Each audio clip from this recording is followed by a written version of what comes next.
Hello everyone and welcome back to Let's Play Kingdom Hearts Final Mix. In the last part, we finished off our duties in Traverse Town once again for the moment, fighting the opposite armor in the progress and also sealing that world's keyhole. And then we started about the early game worlds, doing some side quests in the process, and we still have several more of those to go. We are still over in Deep Jungle, and this is mostly for one specific thing, on top of using the items I got back in the last part. Specifically, there's one other minigame we can do here. With that said, I basically do none of it right now. In fact, I actively forgot to record footage of the rest of it, so I need to do that before the end of the LP. If for some reason I'm getting towards endgame and I haven't yet, please remind me.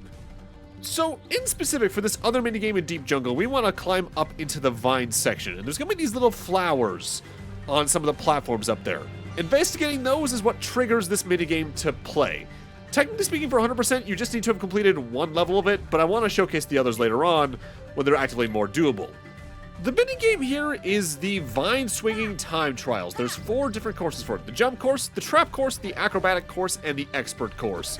The main thing that changes isn't actually the level design, but more they actively throw in some fake-out vines that are actually snakes along the way, and the higher up you get, the more likely they are to be snakes. You can finish all 4 levels of this right now.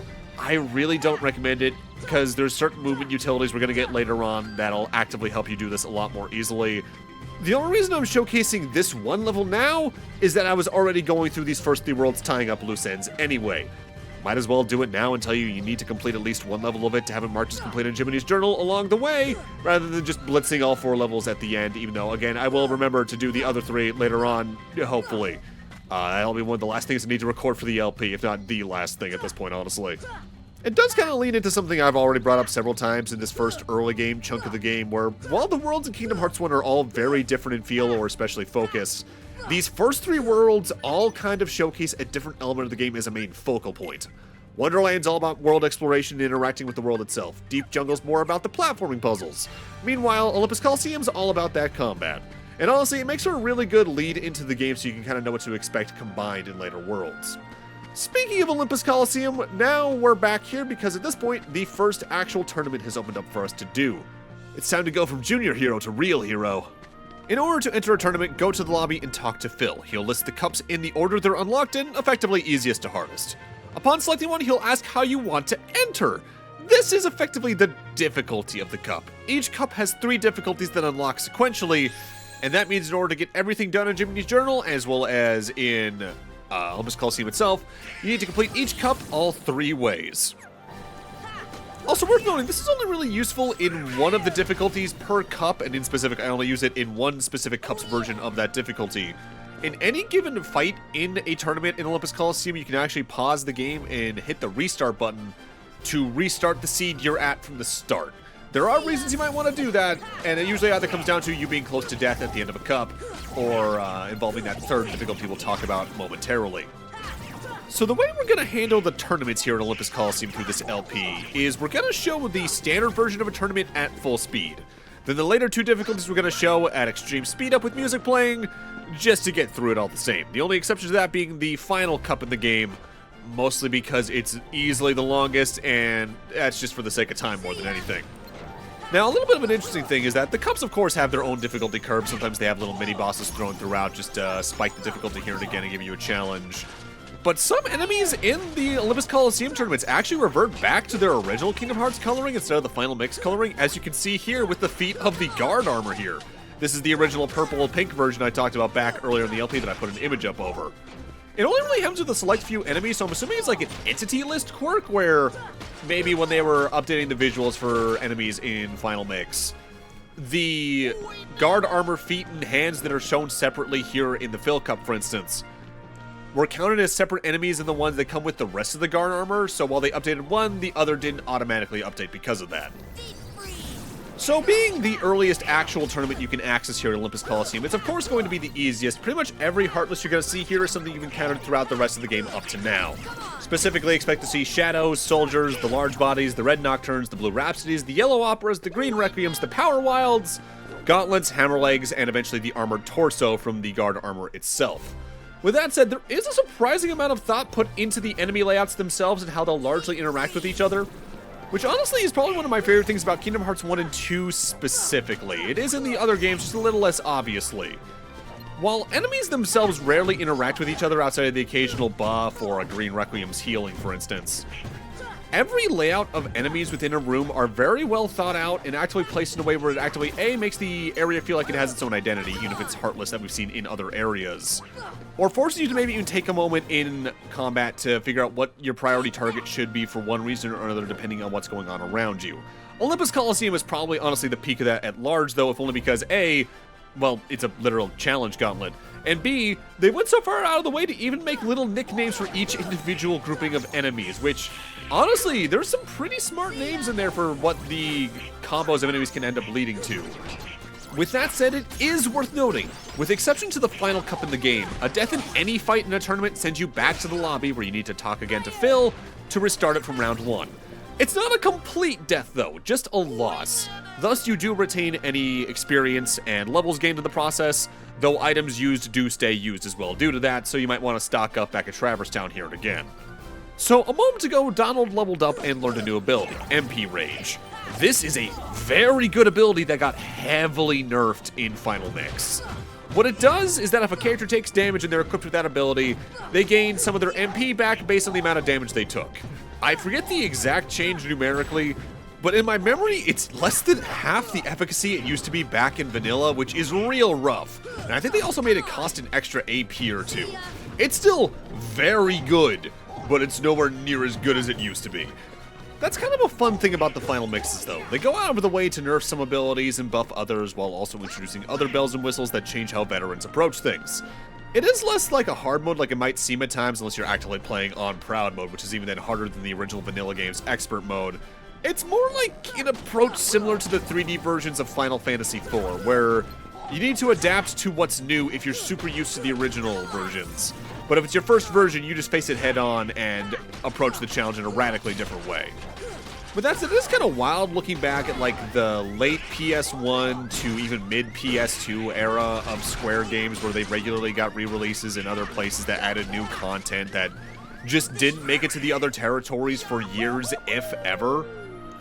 The kind of funny thing is, in my memory, that started with the weapons in the original Final Fantasy VII, where those were only fightable in the international versions outside of Japan.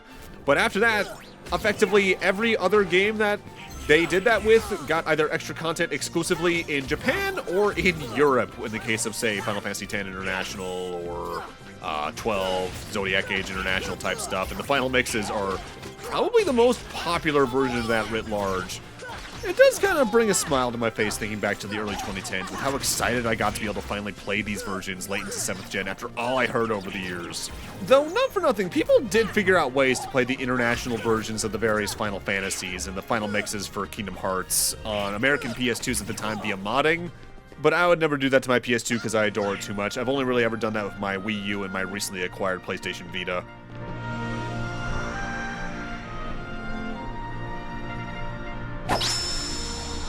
We're the champs!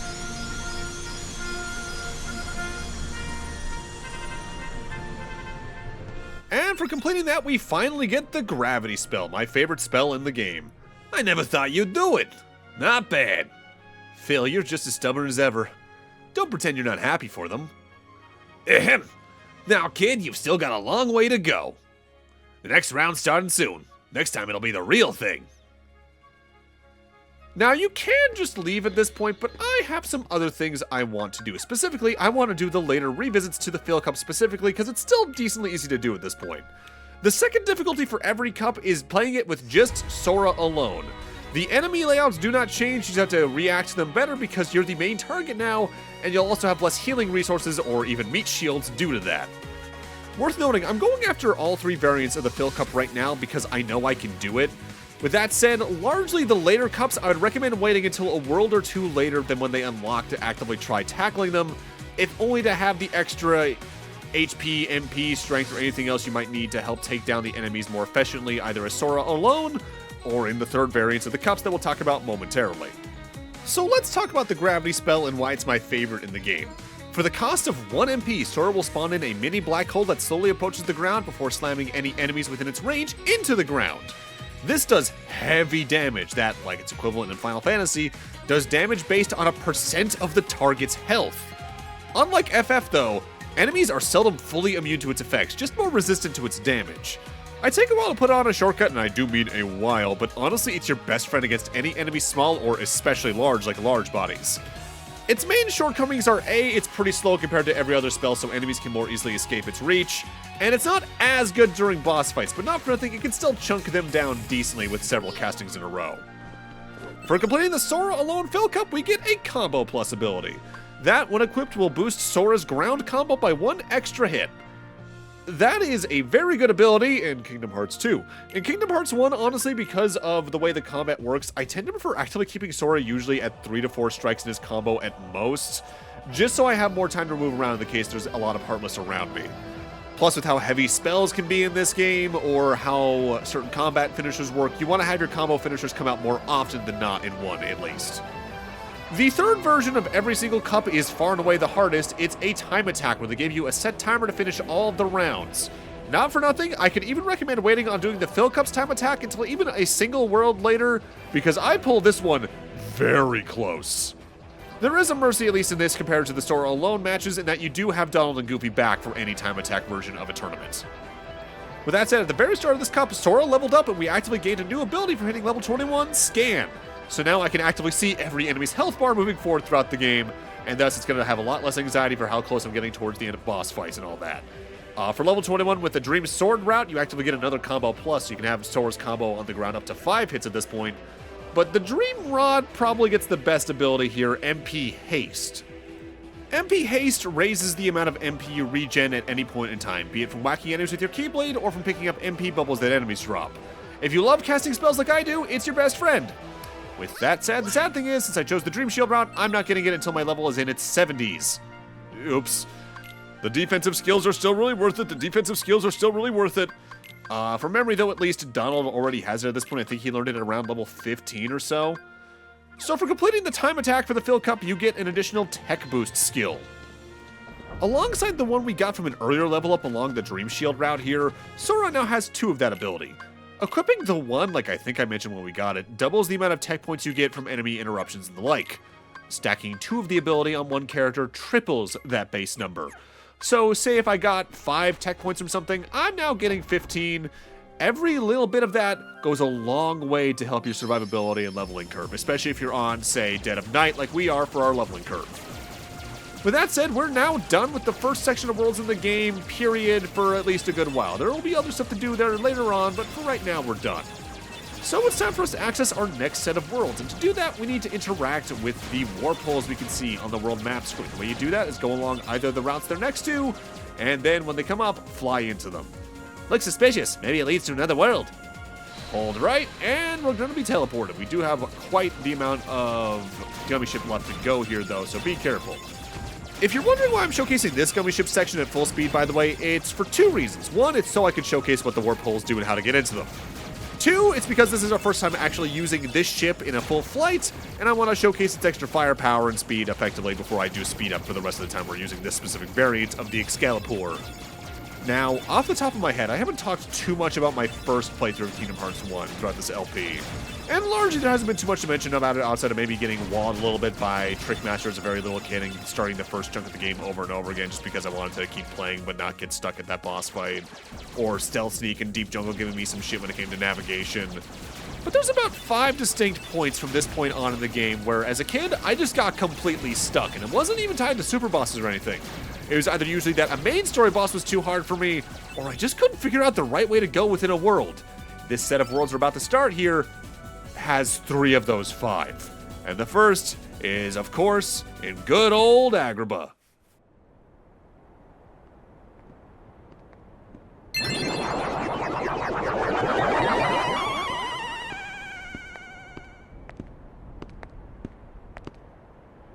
And the keyhole?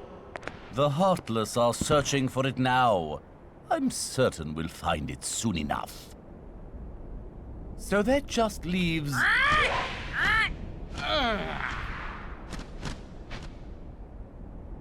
Jafar, I've looked everywhere for Jasmine. She's disappeared like magic. The girl is more trouble than she's worth.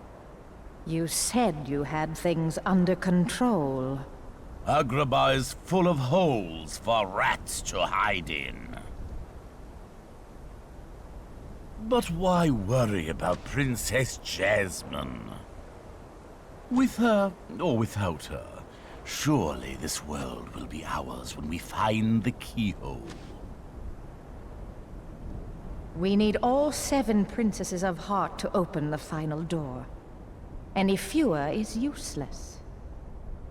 Well, if the princess is that important, we'll find her. Find Jasmine and bring her to me at once. Don't steep yourself in darkness too long. The heartless consume the careless.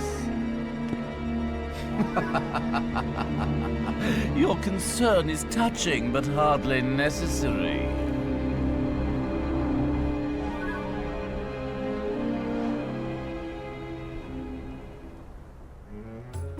And they just throw us right in after that cutscene. Agrabah starts off with just the general bazaar and marketplace areas, where we're going to have a bunch of small, but surprisingly vertical town areas, where we even have a new Heartless here, the Bandits. You can kind of look at the Bandits as just a reskin of soldiers. They can either just swing their sword down or do a spin attack in a pretty close range. They can throw their sword at you, which will track you for a good while, but honestly the most dangerous attack that's pretty hard to see coming if you're focusing on something else is they have a tackle where they just fly straight at you like E Honda with their sword. And that can do a lot of damage on Proud Note, so always be kind of dodge rolling if there are around a lot of them. Over here there is a storage area. You want to go in here for 2 reasons. One, there's a treasure chest we can actively use, but also this is probably going to be where your main save point is for the first good, like, half of the world. There's also a chest in here with a green Trinity mark, but we don't have that yet, now do we? Our main goal in this one for right now is just to go further into the town here and find a specific room to trigger our next cutscene. In the meanwhile, because he did show up, worth noting, Jafar in this game is voiced by Jonathan Freeman, who has been the voice of Jafar since the original movie came out back in 1992. I'm not too familiar with his non-Jafar roles, though, both in voice work and stage acting. Apparently he's Paimon in Cash Buckzo and Hell of a Boss. I've never watched any of those shows. In Japanese, Jafar is voiced by Akira Takarada, who mostly played Jafar in his voice work, but he was also the Japanese dub voice for Ratigan in The Great Mouse Detective. Kaiju fans, though, will recognize the man more for his roles in various Godzilla movies, starting as far back as the original Godzilla, where he played Hideto Ogata. So going into the main street here, I'm going to say a very light arachnophobia warning here, as our next new Heartless is here, and they're in disguise on screen right now. It's time for us to meet the Pot Spider. Sometimes some of the pods you can destroy in this area are just outward enemies, but that said, they're not too bad on their own. It's in numbers that they're dangerous. They'll either just outright tackle into you, or do a jump and tackle into you. On their own, again, they're not too bad, but if there's either a lot of them in one area, or if they're paired with a lot of other Heartless, you'd be surprised how quickly they can become an issue, especially on Proud Mode, where if you're focusing on something else, they'll just jump into you and do a bunch of damage.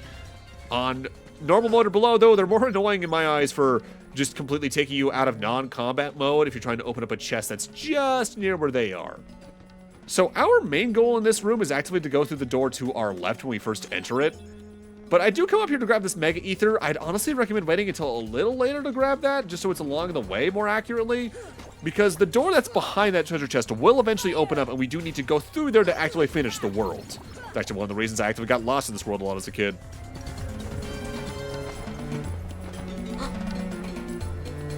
Who's there? Hello? I'm Jasmine. My father's the Sultan of Agrabah. So that makes you a princess. But he has been deposed by Jafar, who now controls the city. Jafar? You haven't heard of him? He's the royal vizier. He's gained evil powers and seized Agrabah. He's desperately looking for something he calls the keyhole. Jafar caught me trying to escape, but he helped me. Who helped you?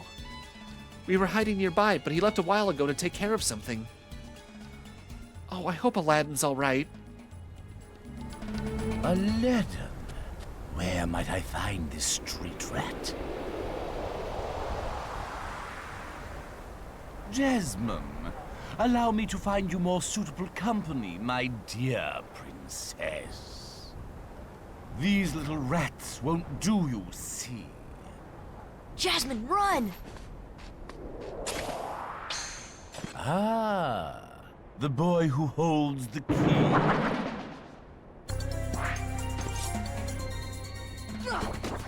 No, he's not in this game too much, but I adore Jafar's performance in this game in general. Mind you, Jafar might be one of the funnest villains to watch interact with other characters that Disney ever really made an interpretation of.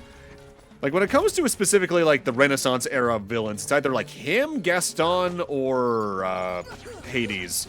Though when it comes to villains from outside their movies, like the DuckTales villain cast also really sticks out, especially with how they were reinterpreted in the 2017 show. I did watch a lot of the Aladdin show as a real little kid, although I don't remember as many episodes of that as I do some of the other shows. So outside of that cutscene, while you're here, make sure you jump up there and use that keyhole right there to open up a gate elsewhere here in the town section.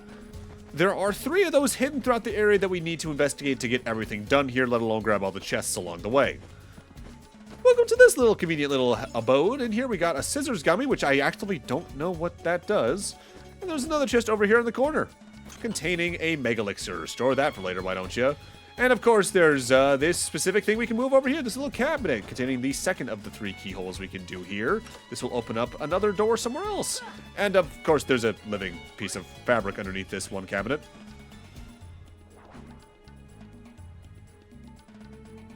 The carpet flew off toward the desert. Let's follow it, Sora. I'll get to it, Dolan, I'll get to it. So now that we've actively opened up that keyhole there, I believe that's actually what causes the doorway near Aladdin's house here to open up. But also, if you re-enter it, we can actively find a merchant. We're barely scraping by. If you know the movie, you know the theories about this character that are semi-confirmed. He does sell some basic consumables that could come in handy, but I don't really need them. I do leave the house through that specific doorway, though, as that allows me to come over here and jump on these windowsills to get to another part of the Agrabah marketplace area just higher up where there's more treasure chests. Be careful about falling here, by the way, because while it doesn't really cost you anything but time, it is really annoying because of the way enemies spawn in up here. Sora can very easily just soar off these edges. Before we end the part, let's get one more voice actor out of the way. Specifically, we heard Iago at the start of the world, Jafar's ever-loving, parrot? He in English is voiced by the late Gilbert Gottfried, who is also Mix Pitalik in the Superman animated series Digit and Widget in Cyberchase and God in Smiling Friends, outside of countless stand-up specials and movie roles over the years. Also played some dude called Fred Fox? That sounds fake. I don't know what that is at all. You know, I'm not sure if my sarcasm there is coming through strongly enough. Wink, wink, wink, wink, looks at camera like Jim from The Office. I might be able to recommend waiting until a little later to get all the treasure chests that are high up here in Agrabah, by the way, if only because there's a certain movement utility we can get in a pretty soon world that'll help speed this up. But I'm going to get what I can along the way just so I can say I got it along the way. Effectively, less backtracking, technically, although it counts the exact same amount of backtracking, who knows. But with that, I'm going to need to end this off here. Thank you guys for watching, and in part 14, we're going to continue through Agrabah and hopefully meet the main character of the movie along the way. See you guys then.